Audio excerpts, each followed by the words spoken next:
Hello, everyone. My name is Julia Dias Leite. I'm the Executive Director of the Brazilian Center for International Relations. This event is a partnership with Fundação Fernando Henrique Cardoso. It's a great honor to have here Professor Joseph Nine, President Fernando Henrique Cardoso, Ambassador Sérgio Amaral, Pio Borges, and Sérgio Fausto. I'll now pass to Sérgio for his welcome remarks and then to Ambassador Sérgio Amaral to introduce our speaker today. Just very brief welcoming remarks, just to remember the Professor Nine that you've been to the foundation in October the 2nd, 2012. In those days, happy days, there were no viruses around. So you could come to Brazil and we had a wonderful conversation in person at the foundation. I hope in the near future we can do that again. But it's since we cannot get together because of the pandemic, it's a real pleasure to have this Zoom conference with you. I'll turn now to Sérgio Amaral. Sérgio Amaral is a member both of the Board of Directors of SEBRE and Fundação Fernando Henrique Cardoso. So no one is in a better position to conduct the conversation today. Thank you, Sergio. Thank you, Julia. I congratulate you for having organized this meeting, which I understand is a big success. It's an absolute record for this partnership between SEBRE and the Institute Fernando Henrique, with 1,600 people attending this webinar. But I think they have good reasons for that, because it's not always that we can have here Professor Nine and Presidente Cardoso. And I have a very difficult task of introducing them and later to make a comment on the presentations.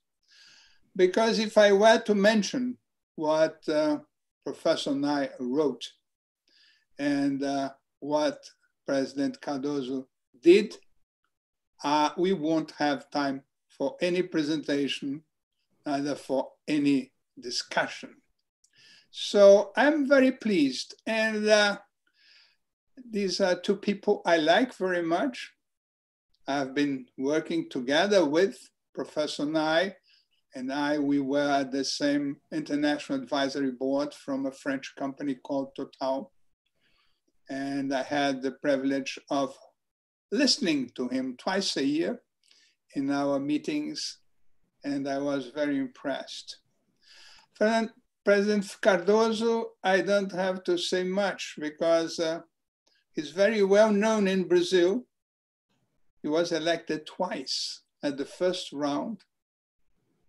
And what I was always very impressed in both, by the way, both Joe Nye and President Cardoso, is the human dimension, the natural politeness and generosity, and an approach to things, to books, to action that made them not only the fact that they are great intellectuals, that made them very well known and deserve all the applause of people who have the privilege of listening to them.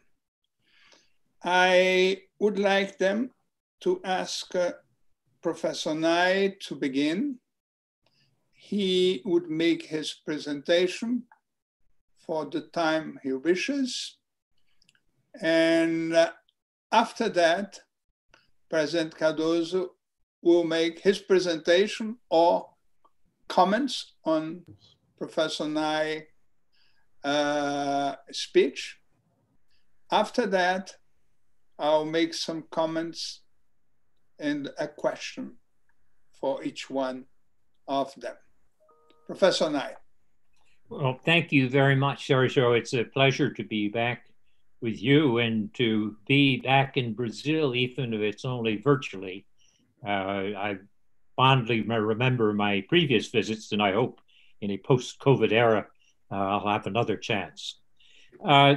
You asked me to say a few words about what is the pandemic going to do to geopolitics? Is there going to be a major change? And some people have argued that this will be a turning point in history, that it's the end of American era, that China will overtake the United States and so forth.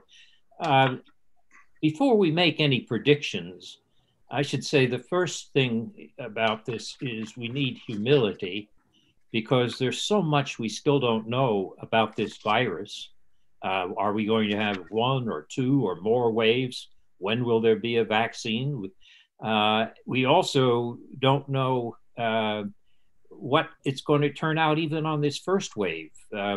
We're at an early stage, and it's worth remembering that in 1918, the influenza epidemic, which killed more people than died in World War I, actually killed more people in its second wave than it did in its first wave in the fall of 1918, following the spring wave. So for us to make any projections at this stage requires us to start with humility, that it's early, where it's like going to a play that has 5 acts and we're in act 1. So we're trying to predict the 5th act. With that said, let me go out on a limb and say that I don't think this is going to be a geopolitical turning point in terms of China replacing the United States. I think both China and the US have been damaged, both economically and politically, by their mishandling of the COVID crisis. But I don't think it's going to change their relative positions.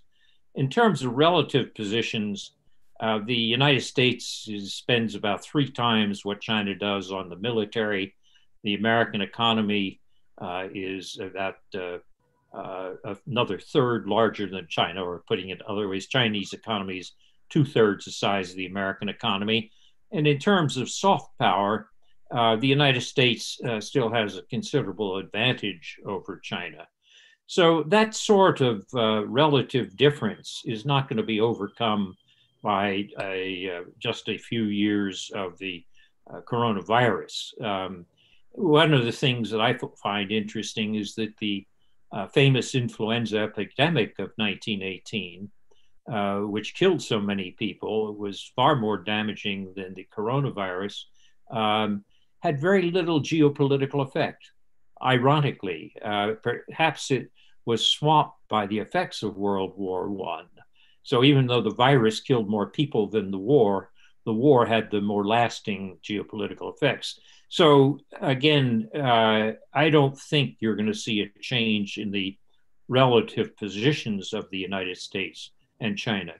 With that said, what are some of the things which we might see, or some changes we might see? Some people have said that, that we're going to see more authoritarianism, and that the authoritarian states did better than the democracies. I don't see that. China and the US both did very badly. The leadership in both cases, both Xi Jinping and Trump, started with denial. They delayed, which led to a lot of deaths. And then they turned to shifting the blame. And then they turned to propaganda competition. Now, one of them was a Democrat, or from a democratic society, the other from an authoritarian society. I would say they both did equally badly. And in contrast, some leaders from democratic countries like New Zealand or South Korea have done surprisingly well. So the argument that this was the end of democracy and the authoritarians were taking over, I don't think that's true. What we do see is that people who already had an authoritarian tendency have used the excuse of COVID to increase their authoritarianism. Look at Hungary is a case in point.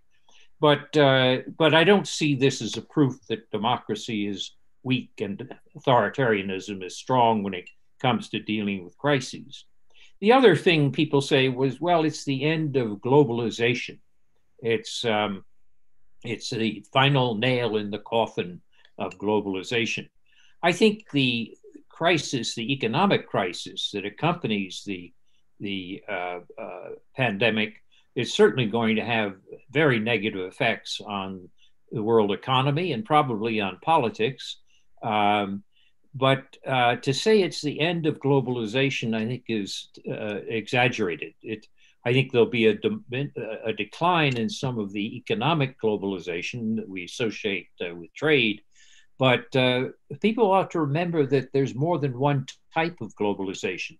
If globalization means interdependence at intercontinental distances, there's also ecological globalization, which is driven by the laws of biology and physics, not by politics. And the COVID pandemic is a perfect example of ecological globalization. Climate change is another example. And there's no way that these can be stopped by any state. No one state can start them or stop them by itself. And in that sense, maybe the answer is that the COVID epidemic shows us that some of the bad type of globalization will continue, even if some of the good type of globalization is somewhat slowed down. So I don't see a big change in terms of globalization or loss of democracy.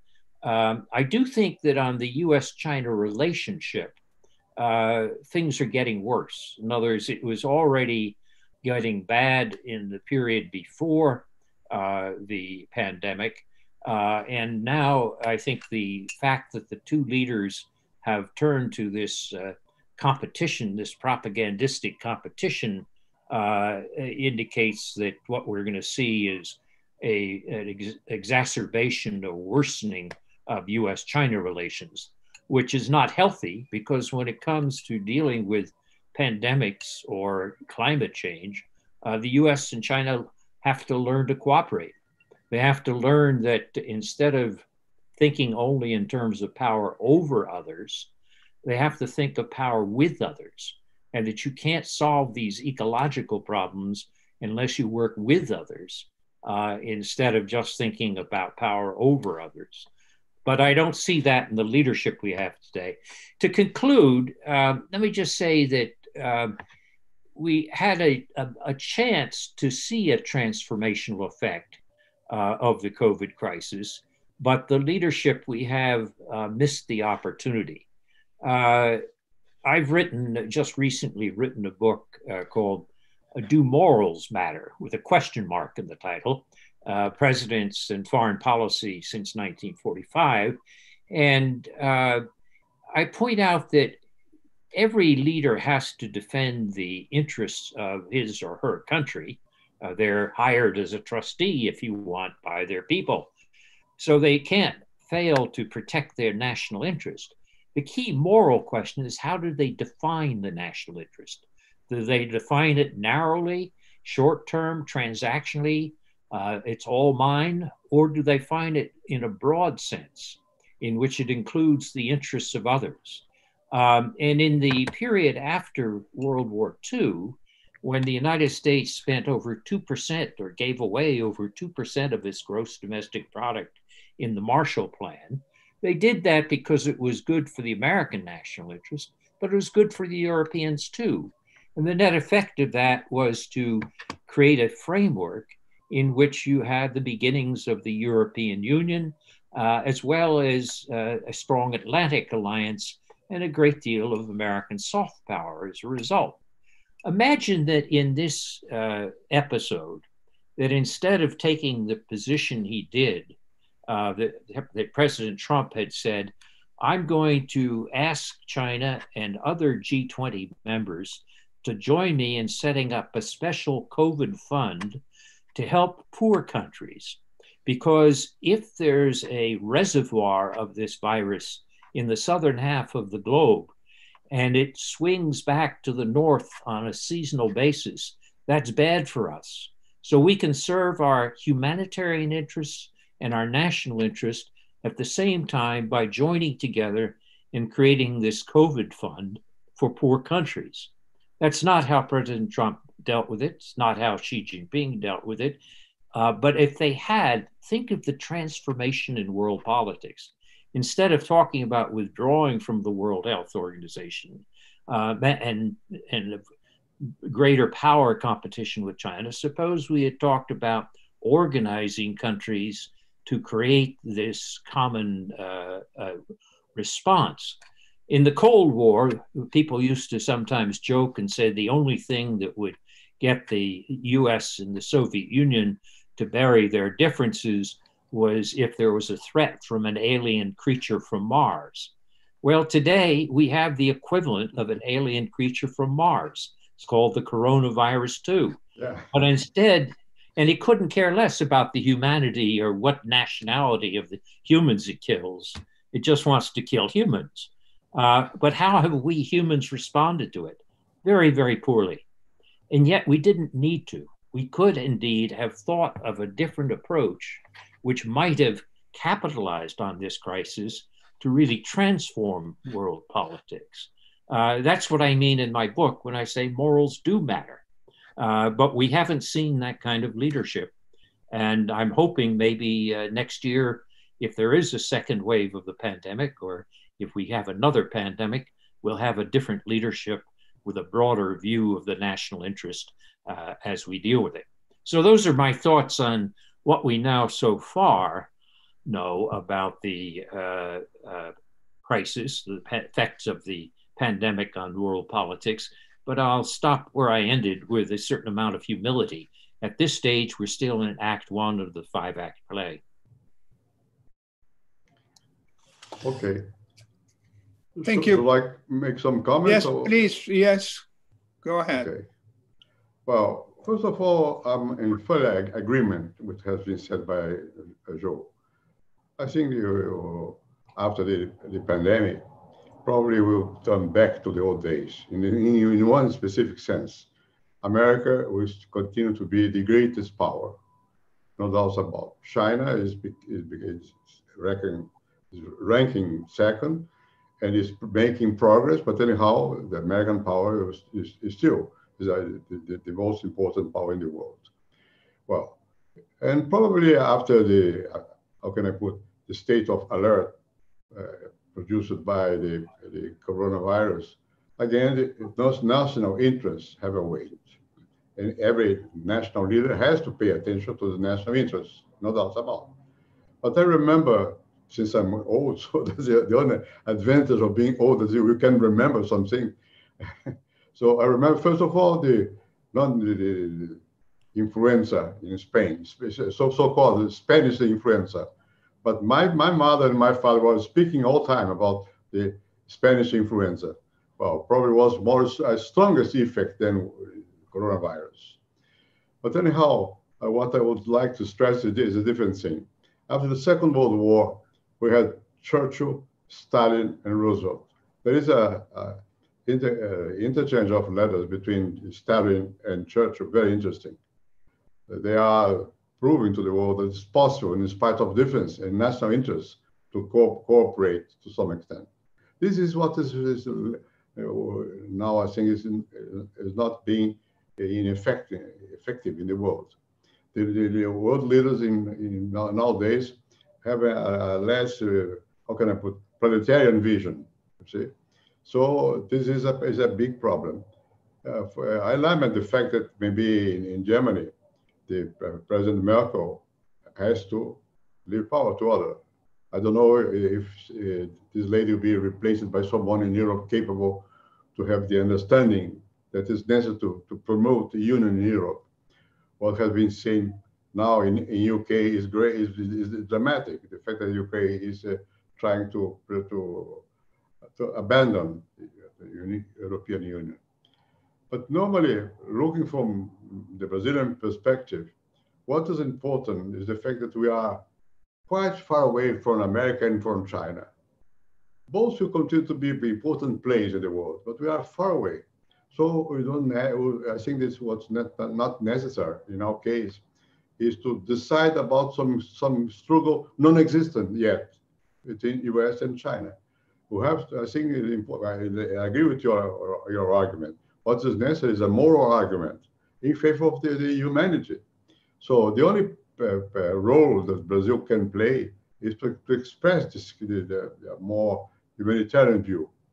We have to look after Africa, what's going on in Africa.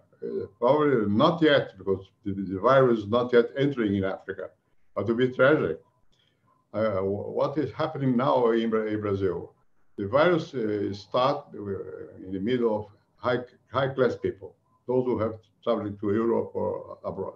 Now, we are more or less in our own way of life. We have no problem.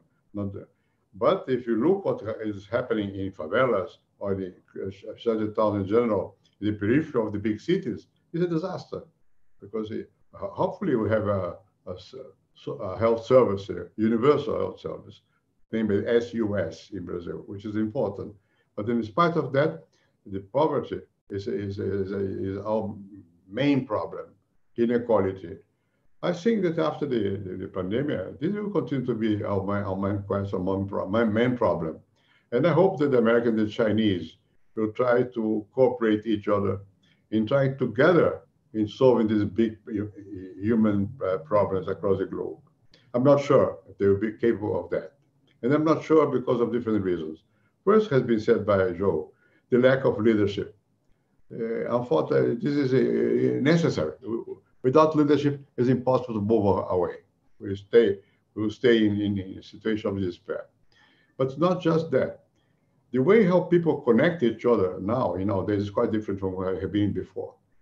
Internet, we are speaking among ourselves here. You are in America, we are in Brazil. Very often I am speaking with people in Europe, or in Latin America, being in my home. At home, from home, I can speak. So we can connect with different people. But this is not in our case. This is a generalized situation. So it's much more difficult for those who have command to give orders, because we have to convince people. We need to be more close to people, and to be the people have to understand what we want, not to say, I have authority to impose. Nobody has more authority to impose. So after the new communication means, it will be difficult not to take into account other people's situation. Have to, because otherwise they will protest.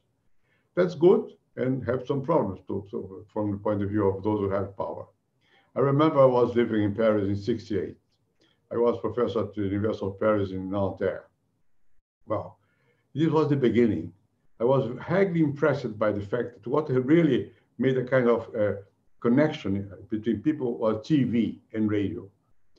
Because the matters in Nanterre, inside the campus, were very small stuff. Very individual problems. How it would be possible for men to enter into the dormitories of ladies.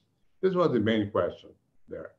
Well, meanwhile, in one suburb of Paris, Flem, there was a strike, a working class strike. But that was nothing true, because France was used to have strikes.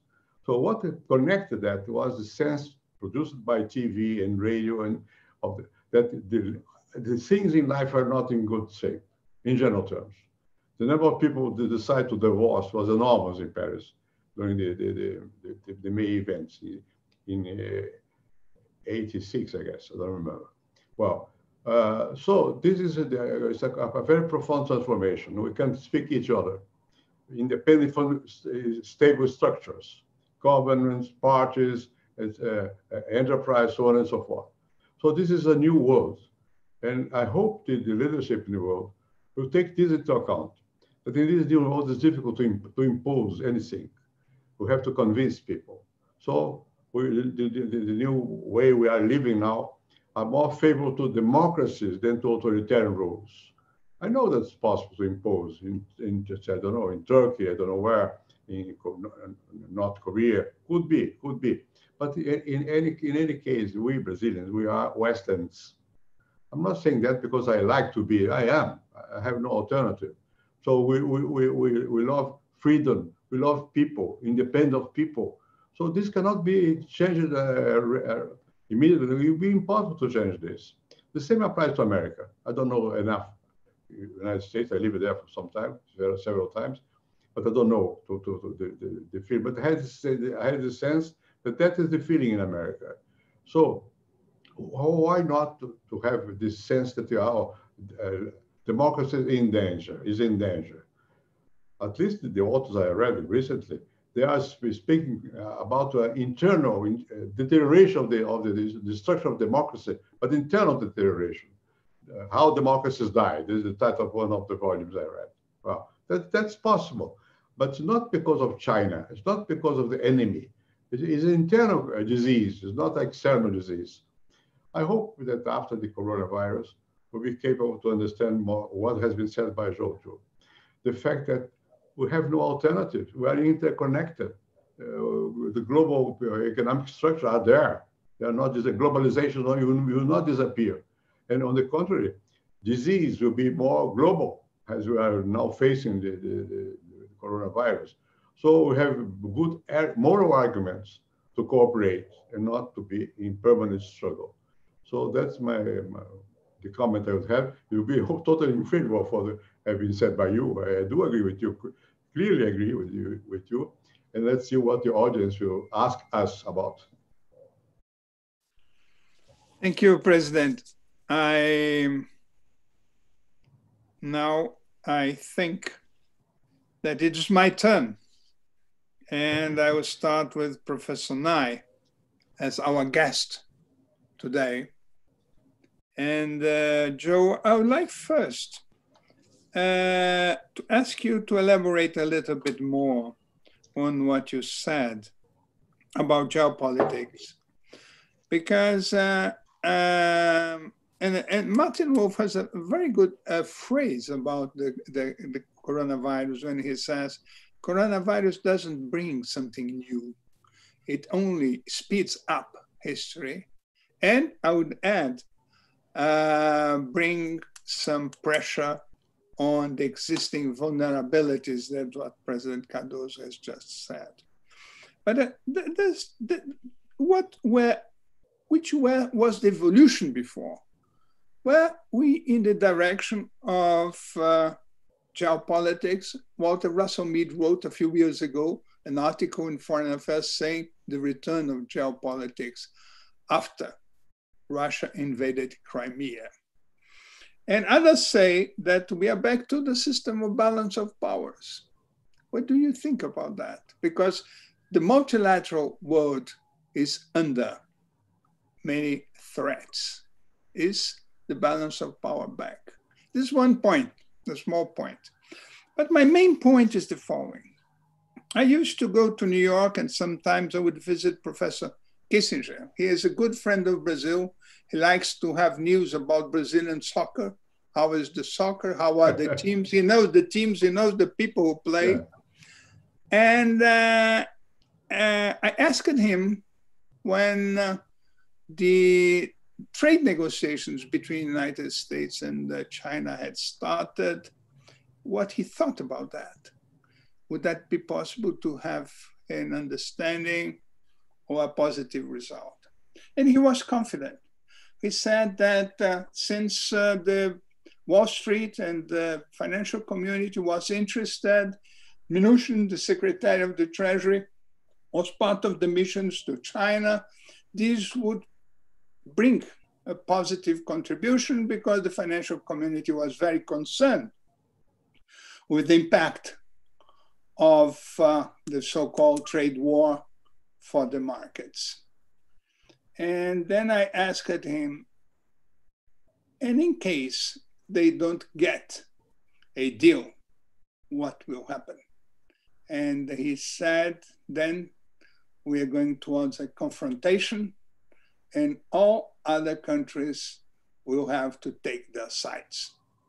The final of this phrase, of this sentence, is a matter of big concern for us, as you can imagine. And I am afraid that we may be facing such a situation. If you take what happened after the first part of the agreement, trade agreement between China and the US, other disagreements followed. And you have a succession of items for dispute.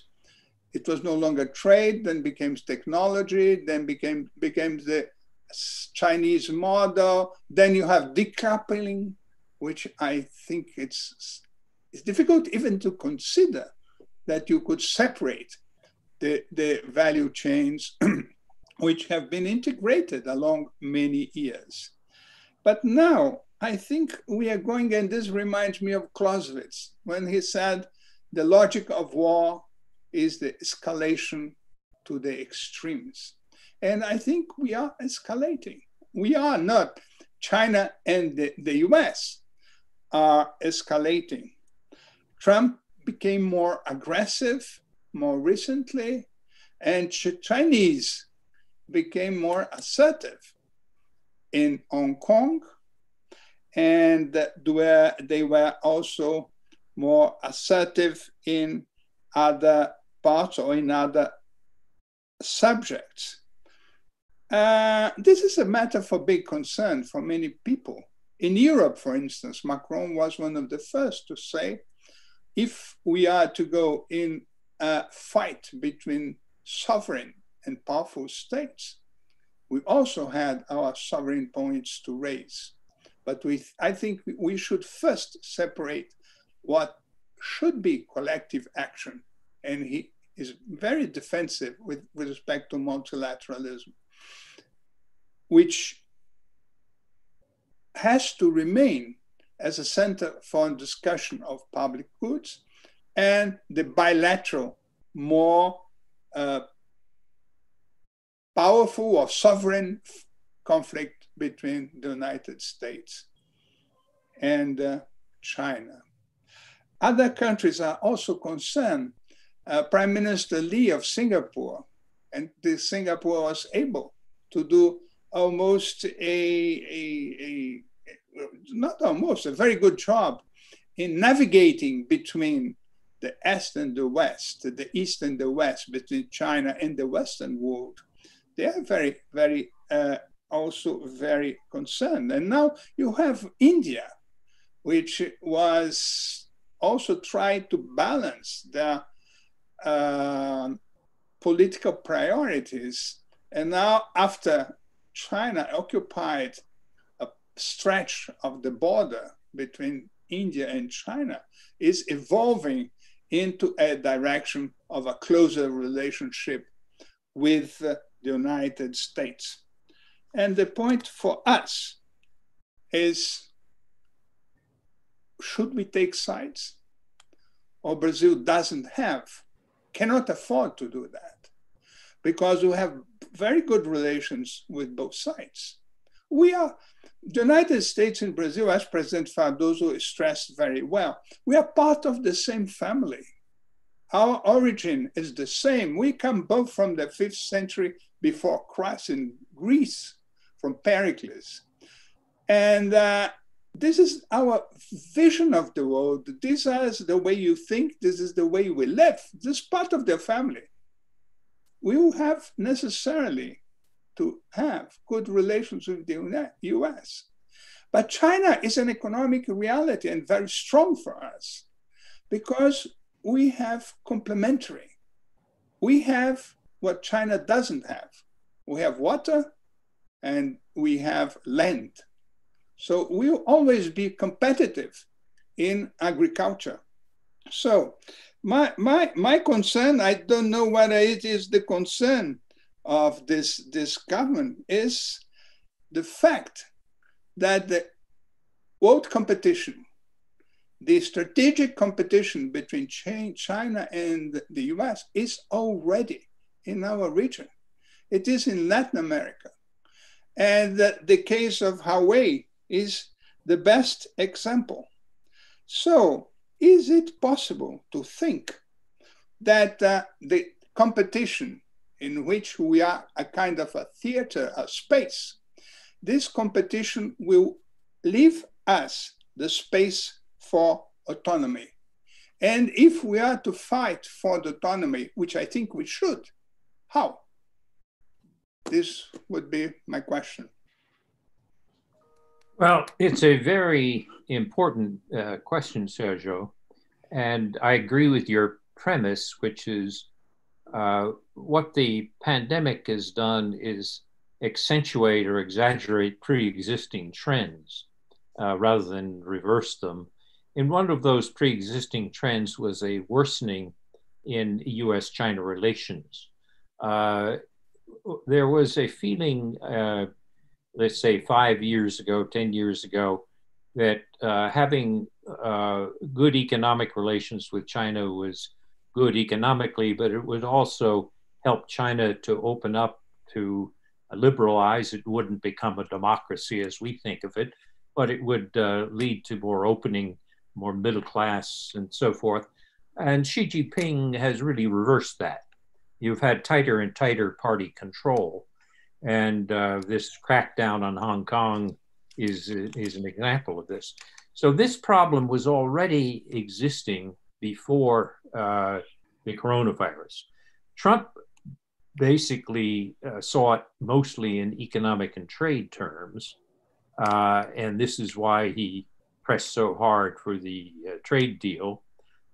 Many of the Democrats saw it in political terms of the feeling that China hadn't lived up to its promises, and the feeling as well that China hadn't played fair, that China was using coercive measures for intellectual property transfer, was giving subsidies to state-owned enterprises so that there wasn't a level playing field in trade and so forth. Then along comes the coronavirus and Trump's inept leadership. And this has just made it all worse. The net result is some people are now talking about a new Cold War. I was talking to Henry Kissinger actually a couple of weeks ago, and his view is that, as he put it, we're in the foothills of a new Cold War. I think this is a bad metaphor because unlike the real Cold War, the US and China still have an enormous amount of trade with each other, economic contact, which we never had with the Soviet Union. And there are over 300,000 Chinese students in the United States. So this is really not like the classic Cold War. And it would be a great mistake for us to fall into that trap. I think, in fact, what the United States and China are facing is what I call a cooperative rivalry. There's some areas where we must cooperate, pandemics, climate change, and there's some areas where there's going to be rivalry. For example, the question of freedom of navigation in the South China Sea or the East China Sea. What we've got to learn, the United States has to learn, is how to do both at the same time, to cooperate and to compete. And I think the role for Brazil is to say, we're not going to choose one way or the other when it's not in our interests. But sometimes it will be in our interest to cooperate with the US, for example, on issues of climate or pandemics or issues like on the trade front of making sure that China does play fair by not giving subsidies to state-owned enterprises and so forth. Then Brazil, out of its own self-interest, should work with the US. But on other areas, when the United States is acting foolishly, such as when it withdraws from the Paris Climate Accord or threatens to withdraw from the World Health Organization, then Brazil should follow its own interests, which might make it closer to China's interpretation in that case. So I think Brazil is quite capable of making those decisions on its own. But in the longer, larger picture, I think Brazil and the United States share some very fundamental values, and we also share some very common economic interests. And I think there'll be grounds for cooperation. What worries me is the Americans will act too foolishly and not realize that you can cooperate and compete simultaneously. And maybe the job for Brazil is to keep reminding us of that. Frankly, I think in the campaign that we're going to see this year, the presidential campaign, the Democrats and the Republicans are both going to talk tough on China. I think when Biden, if Biden is elected, which the odds seem to favor it this time, though one should never be too sure about anything when predicting politics. But if there's a Biden administration, I think they'll be better placed to use multilateralism and to be able to cooperate and to compete at the same time, which would make the dilemma for Brazil less sharp. If Trump is reelected, and you can't rule that out, then I think Brazil and other countries and the United States are going to face a rough 4 years. Can I make a little comment on that? Yes, please. Well, I remember when we have the, not similar, but a situation in which Brazil had to be in neutrality. The clash was between the Nazi, Germany, and UK and America. The president was Vargas, and Vargas was capable to simultaneously, play the game with both. And the benefit was the fact that we had at the time the steel company in Brazil, where this has been extracted from Americans in order to align Brazil with the Americans. We are maybe with the difference, of course, in a similar situation. We don't need to have our option now. We have to relate with our natural relations are with the Americans because we are Westerns, anyhow, far Westerns. We used to repeat was said by a French sociologist. We are far Western, but we are anyhow Westerns. So if we have a clash, we have our side, no doubt. But we are far away from this clash. So let's try to play the game with both sides, because we have our national interests impose this kind of situation. So you have space to play with both of them. Now, Sergio mentioned Huawei, a Chinese company of internet, I don't know what. Well, why should we put aside Huawei? And there is no reason for that. Let's see what we can extract, even from the Americans. If the Americans have a good technology, they have, maybe we can have a lesser interchange with the Americans than with the Chinese. Let's see. But it's still soon to have this kind of automatic alignment with one of the sides. I do agree again with what has been said by Joe. I think that what is important is to stress what the possibilities are for simultaneously rivalry and cooperation. And Brazil has been all time more capable in bridging than in sending stones to one of the two sides. Let's try to keep our capacity to bridge between the diverse interests and take the advantage, what I said before. The only strategic advantage we have are far from the main actors. And we are not main actors. We have no possibility to become in the coming years. So let's do like the Chinese did in the past. Patience, historical patience, and try to understand the situation. And I conclude by saying, and not put aside our moral commitments. We have to be on the side of democracy with respect to human rights, to freedom, liberty, elections, so on and so forth. But we have different interests when we are dealing with the markets. The markets are blind to these very morals. But as an average, I think that we have to play both sides. It depends on each issue. We have possibility to do that. Let's try to do that. Let's try. That's my view. Thank you, President. I think that both Joe and you presented very timely responses to this issue, which I'm afraid will become more common, or this issue will be raised more frequently at a time. We will have some concrete issues to decide. Now, I think it's the turn to make a question to President Cardoso. And I think we should not waste this opportunity of having you here only discussing international issues. And I think everybody, and I know Joe likes to listen to you on domestic policy in Brazil.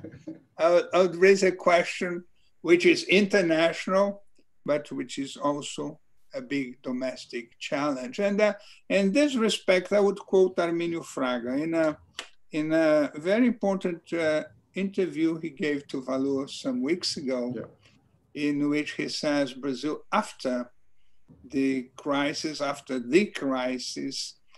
and he emphasizes a lot the challenge of redressing the economy, of paying attention to the fiscal challenges, and at the same time, he raises the issues concerning inequality, the deterioration of inequality in Brazil as a result of the crisis, which affected dominantly the poorer parts of the Brazilian society. This is a problem which I think most countries will have to face, because even in rich countries, the sectors which are poorer were more affected, and in the world, some countries which are less developed have been and will be more affected. How to cope with this issue? Because sometimes it's possible. For instance, sanitation is an economic project, important economic project, and has many social repercussions. But otherwise, in other areas, I think it's unavoidable to have a kind of a zero-sum game. You have to make options. How do you see that, either in the world or more specifically in our country?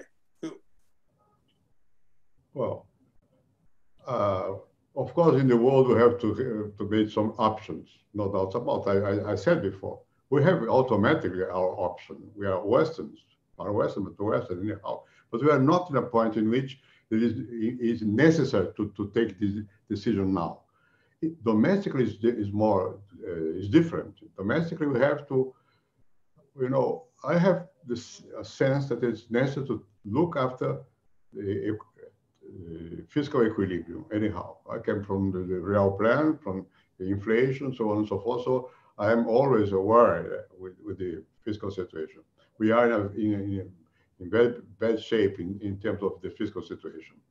And unfortunately, the present government was elected looking after only fiscal situation. There is no possibility to take care of fiscal situation in a situation of pandemic with the coronavirus. They have to expand more and more. The indebtedness will expand in Brazil, no doubt about. And there is not a amount of choice. It's necessary because life is more important than market anyhow. So the government has to take into account the situation of people. So we'll be in bad shape in economic terms at the end of this coronavirus, no doubts about it.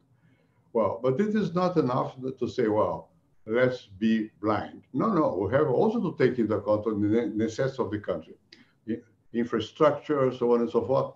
And mainly, we have to give the sense that we have responsibility. Without the sense of responsibility, capitals will be very scarce. They prefer not to come to Brazil. And the Brazilians send money abroad. If there is a lack of sentiment that the government has command, well, there is no possibility of economic development or so on and so forth. So I think this is our choice now. We have elections not now, in 2-3 years later on. Now, this coming month, we have municipal elections. Each election is different. I think the important one is the presidential election. Now, I think it's the moment to join people, to make clear to people that we have possibilities to solve our problems, but not with this kind of people. We believe they know what to occur in the world. They believe that the world has to be, and they are, looking after the more far-rightist governments. You have to avoid the far-rightist governments in Brazil. So my response to you, Sergio, is, well, I know this is difficult, but what is necessary is to take care simultaneously of the fiscal situation, and also we need to offer in the future jobs for people and health. It's unbelievable to have we had 3 ministers of health in the last 3 months. This is ridiculous. This is a symptom that something is very wrong in government in Brazil. Very simple thing. We have to take care of lives, people's life. This is important, as well as they have looking after people. We have to give money to them. The Congress decides to give money to them. It's good or bad. It's not good or bad. This is necessary. We have to, and then we will see what can be done. And we cannot to properly behave without asking people to, well, let's go together. We have to have a program for the nation, inclusive, not exclusive. Unfortunately, we are speaking all the time in terms of exclusion, not of inclusion. I think it's important to speak about inclusion. That's why I refer to the social disparities, because they are growing up in Brazil. They are not decreasing, they are expanding. It is important to have a nation with a strong economic markets without inclusion. We have to have this vision of inclusion. Maybe it's only a moral discourse. It's demagoguery. It's not demagoguery, it's the reality. It's the reality. So we are asking for leadership. Without leadership, we'll be unable to evade from this circle, which is like in other situations. We'll be almost die because of the circle we are ourselves creating for us. So we have to on the contrary, we have to try to expand the circle, to include more people. That's why I said before, as President Joe as well, the fact that it's necessary to have not just the national interest, but humanity's interest. Humanity exists. It's not an abstraction. It's not necessary to come back to Hegel or to Marx to say this so simple thing. We are now connected anyhow. If you independent of our will, we are already interconnected. So let's look for those who are more in necessity than we are. That's my view. That's maybe my moral inclination, maybe, or demagoguery, if you prefer. Thank you, President. Joe, I don't need to tell you that the President continues very active, participating actively in the political scene, and perhaps showing to all of us the light at the end of the tunnel. Well, Joe, would you like to make some comments? Yes. Well, just a very brief one. If Fernando Henrique Cardoso would like to come and be president of the United States for the next 6 months, I would welcome it. I'm ready. The other person I would invite would be Jacinda Ardern of New Zealand or Angela Merkel of Germany. Yeah, that's right. But it's a small group. Yeah. Very good group. Joe, any more questions? No, I found that very interesting. Presidente, some more thing. Otherwise, we'll open for questions from this large audience that we have. Yeah. Let's start now with first the question of Giuseppe Borgi, President of SEBRI, and then Sergio Fausto, and then I'll come back with the questions from the public. Okay. Professor Nani, in your last article, I believe, in the project syndicate, you defined the distinction between transactional leadership and transformational leaderships, and gave the example that was mentioned here before of the Churchill and Roosevelt after the war. And your conclusion being that the two most important leaders, President Trump and President Xi, were not transformational leaderships in this crisis. As we discussed at length today, China bashing is not a monopoly of President Trump or the government of President Trump, Pompeo and others, but also it's also in the whole Republican Party, the Democratic Party, the House, and the press.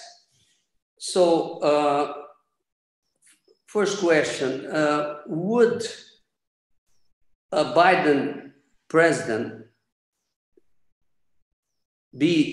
could a Biden president be a transformational leadership?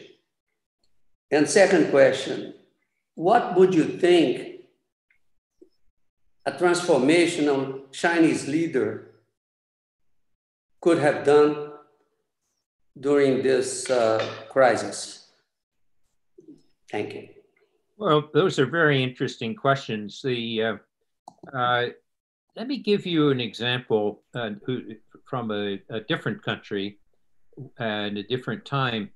Look at Jean Monnet in Paris after 1945.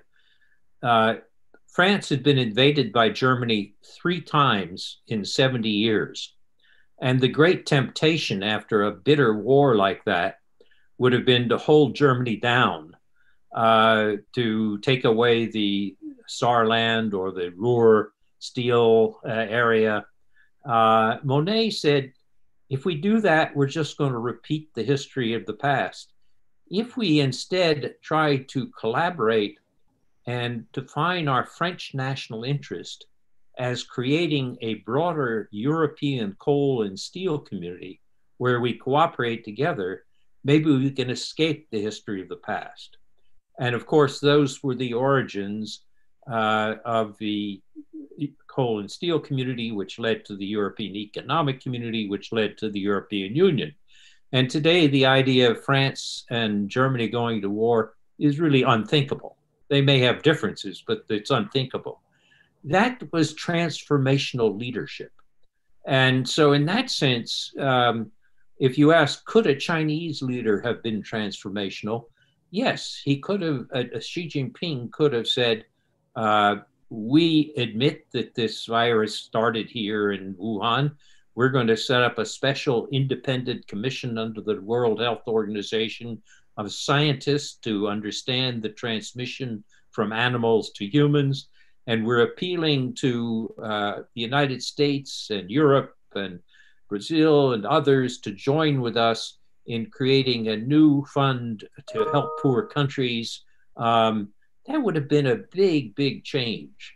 Instead, what he did was deny and then turn to what they call wolf warrior diplomacy, where the Chinese foreign ministry spokesman said, well, the virus may have started in Wuhan, but the Americans brought it to Wuhan, which was nonsense. That type of approach that Xi took was just the opposite of what Jean Monnet did.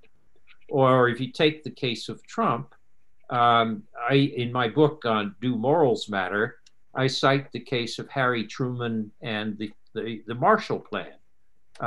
You could have gone for keeping Germany down and keeping Europe poor. The Americans might have reached a short-run economic benefit from that. But instead, the view is that a strong European economy, even if we allow it to discriminate against us in the short run, will be a stronger democratic partner in the long run. So he defined the American national interest that way. Trump could have defined the American national interest that way, as I mentioned earlier, with a special fund, a COVID fund for poor countries. Will Biden be able to do that? I don't know, but I could imagine, for example, a Biden presidency saying, look, when we get a vaccine, whenever that is, everybody's going to want to give it to their own people first. But I will join with another 6 countries that are also working on vaccines to pledge that I will reserve 10% of the vaccine for delivery to poor countries, particularly to their health sectors. So I will say in advance that I'll ask these other countries to join with me to create this international vaccine fund. We could use Gavi, which exists now as a vaccine fund. We could use the UN, whatever. That would be transformational leadership. I don't know whether Biden will do that or not. I hope he will. But those are examples, real historical examples of the difference between transformational and transactional leadership, and why it's true, as I say in my book, that morals matter.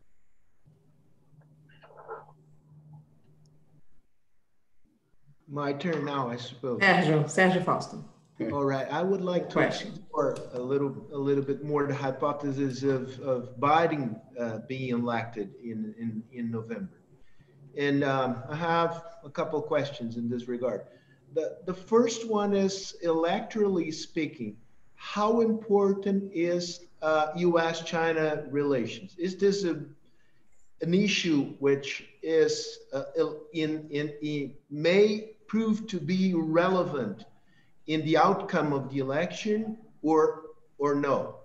The second is, where does the Democratic Party stands in this respect with regards to U.S.-China relations?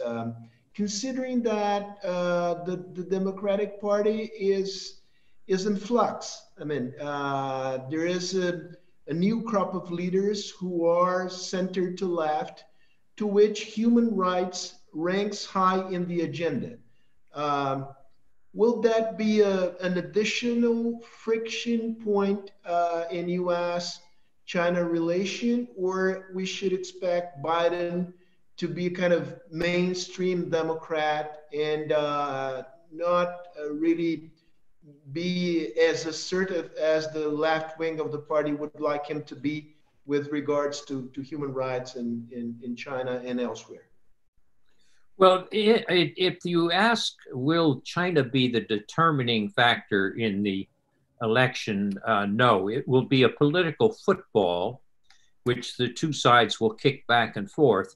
But what's really going to determine the election is going to be Trump's failure to deal adequately with the pandemic, incompetence, and also the fact that the economy is unlikely to have recovered by the time of the November election. I think that's going to determine the election. China, there'll be a lot of rhetoric about China, but it's not going to be the determining factor in the election. As for what Biden would do after, if he were elected, I don't know. Nobody knows. We know what he's written for public consumption. We know that some of the people who are close to him and how they think about this and what they've written and said. I think you'd have a somewhat more balanced approach. For example, some areas Biden has said, I will rejoin the Paris Climate Accord right away. And I would imagine Biden would not withdraw from the World Health Organization, but would try to find some cooperation with China there. But on the issue, the two big issues for the Democratic Party are trade and human rights. On trade, there's a pretty broad consensus across the party that China has not played fair, that it has given special subsidies to state-owned enterprises and expected Western companies, whether they be American or Brazilian or European, to compete as though this was a fair competition. In many cases, it's not a fair competition. So on that trade issue, you're going to have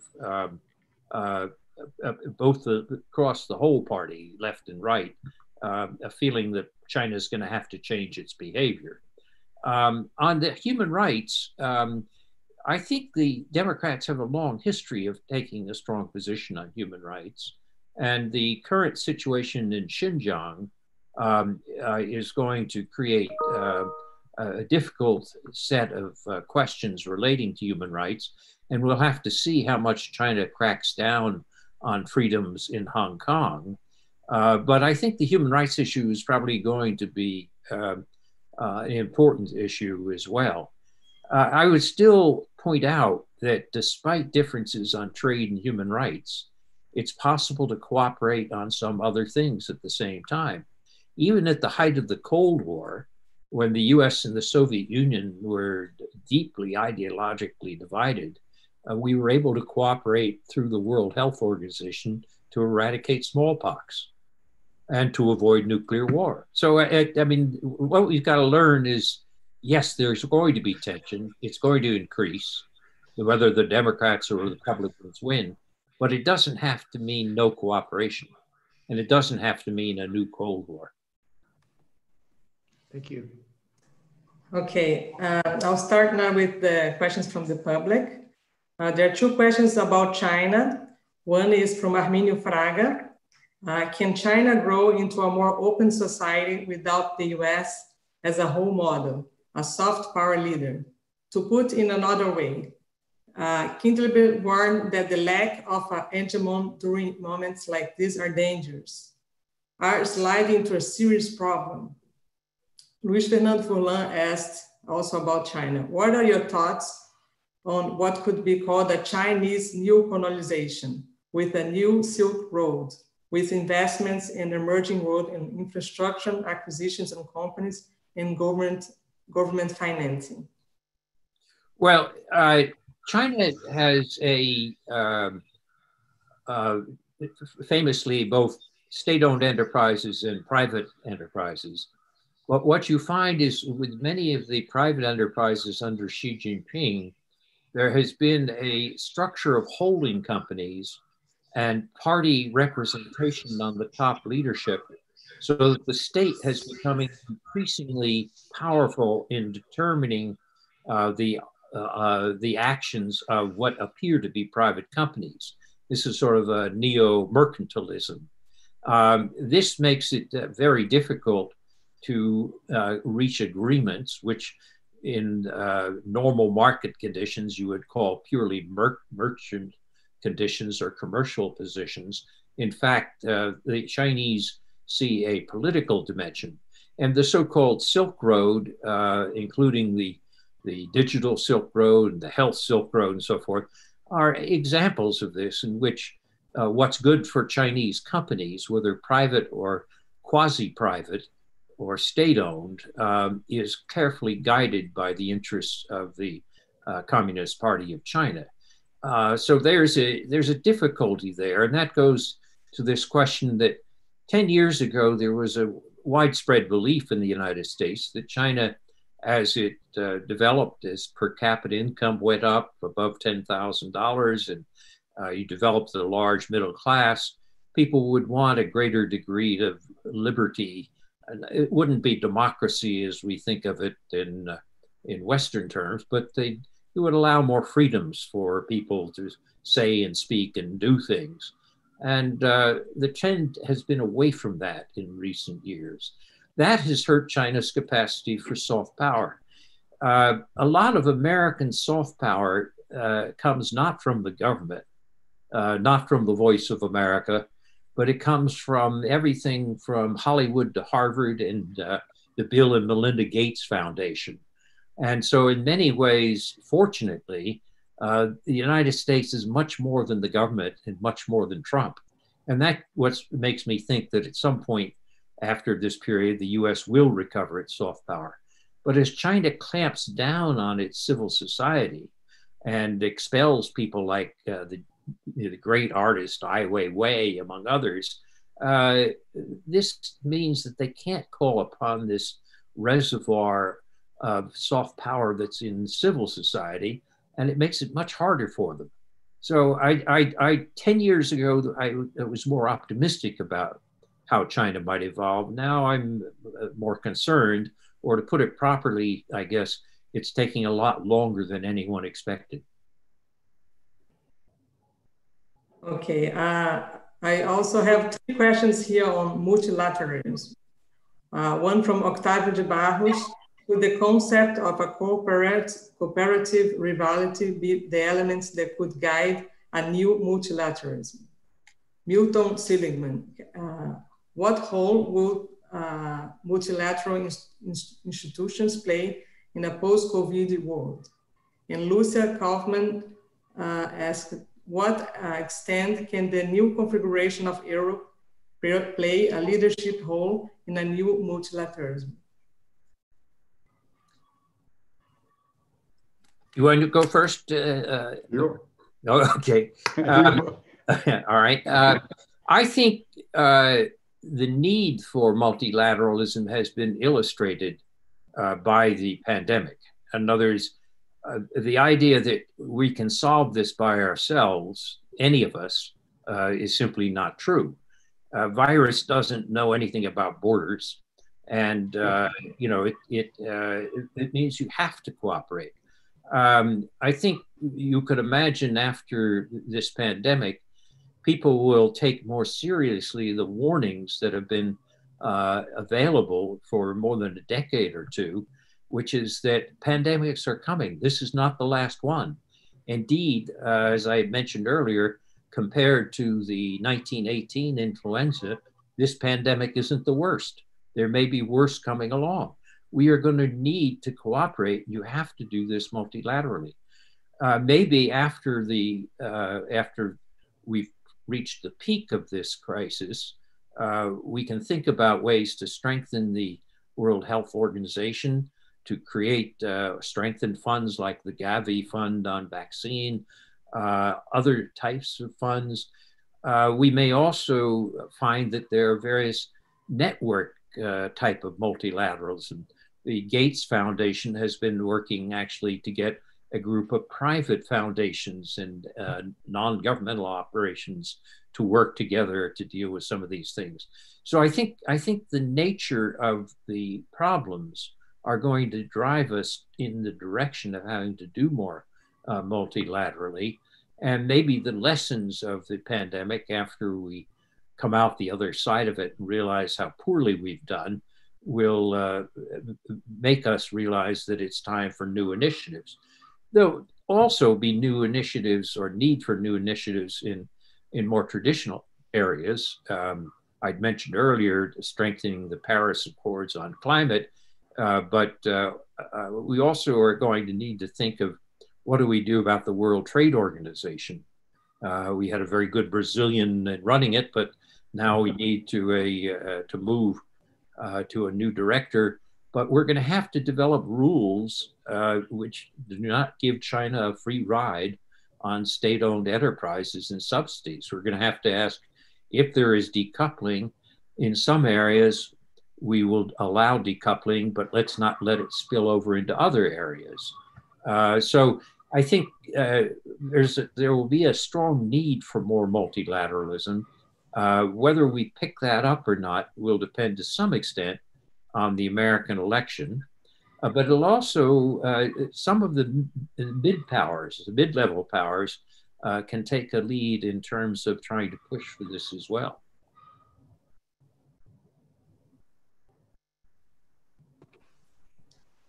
So you mentioned about the decoupling, and Claudia Trevisan asked if you see any chance of economic decoupling between US and China. Well, sorry, yeah, please. I don't, I mean, people talk about a total decoupling of the US and China. I think this is not in the cards. You know, the supply chains which have been developed over time are very intricate and very complex. And they also are very beneficial in terms of economic growth in all countries. To get rid of them entirely would be enormously costly. On the other hand, I think there will be areas where you will see a degree of decoupling, and we have to make sure that it doesn't spill over into the economy in a broad sense. For example, where security issues are involved, you're going to see more decoupling. If you take the Huawei case, I don't think Huawei should be allowed to build 5G inside the United States, because we know a lot about Huawei as a company, and they are basically very close to the Chinese government and doing what the Chinese government wants. The idea that we should allow them to run our 5G networks makes no sense from a security point of view. And any more than China doesn't allow Google or Facebook to work inside China. China is already decoupled, if you want, and the Chinese internet does not allow major American companies to participate in China. It's ironic that China uses Twitter internationally, but refuses to let Twitter work inside China. So there is decoupling. It's already happened. What we have to make sure is that it doesn't spread so that you wind up with agricultural decoupling or decoupling related to rail cars or other sorts of things. So in the security areas, we're going to need to set some rules in which you say, yes, if you feel this threatens your security, then you can decouple there, and we won't have a tit for tat letting it spill over into other areas of trade. So I think in multilateralism and trade and decoupling, we're going to have to rethink some rules in that area. So I'll pass now to Ambassador Sergio Amaral for our last comments and also to our president.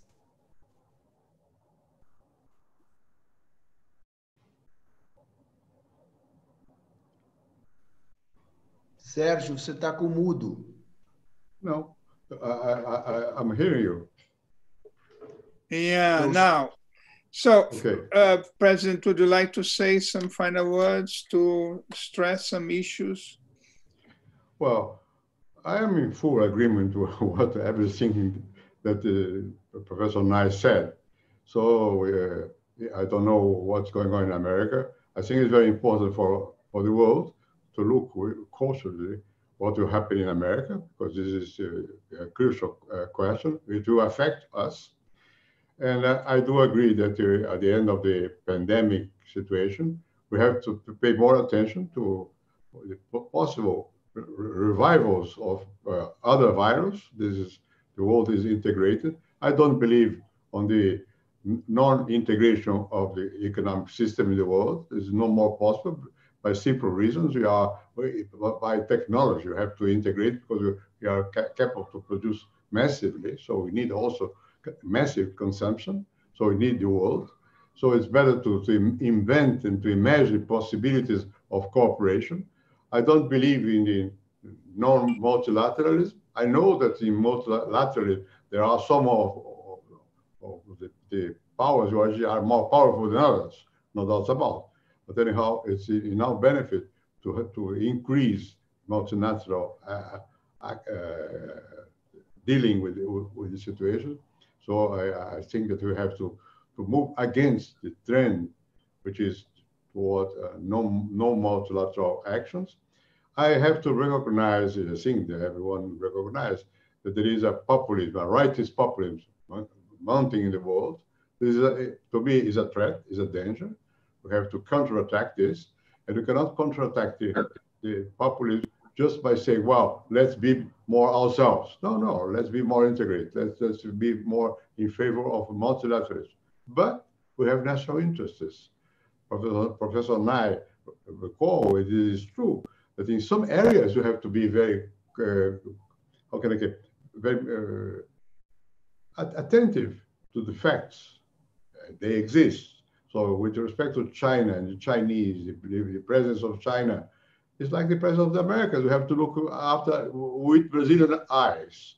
What is more important for us? Every country will try to do that. At least the countries will have the possibility to have some, independence, relative independence. I think that this is an aspiration in our case, in the Brazilian case. This is a reality in the American case, a reality in the Chinese case. And they have to take into account this, also these interests, our interests too. But anyhow, as an overall picture, I would be in favor of more multilateralism and not the exclusiveness of local interests because of mankind. Maybe, again, it's a dream. And anyhow, at that point in time in my life, I prefer to keep my dreams. Otherwise, well, dead. No, to be alive. Thank you, President. Joe, I thank you very much for being with us, for your time, for your very timely remarks on Brazil, on US, and on many issues of large interest. And I think that the 1,600 people who signed in must be happy. Thank you very much, all. Well, thank you. And it's a pleasure to be back in Brazil, even if it's virtual. But this implies that you are coming again here to Brazil. I will. Fine. To your foundation. In my foundation, okay. It depends on Sergio now. Thank you, President Fernando Henrique. Thank you, Ambassador Sergio Amaral. Can I make one last personal comment? Yes. Professor Nye, I just found out where my uncle had a house, 18th century house in East Austin, near Marlborough, in New Hampshire. Oh, that's a beautiful area.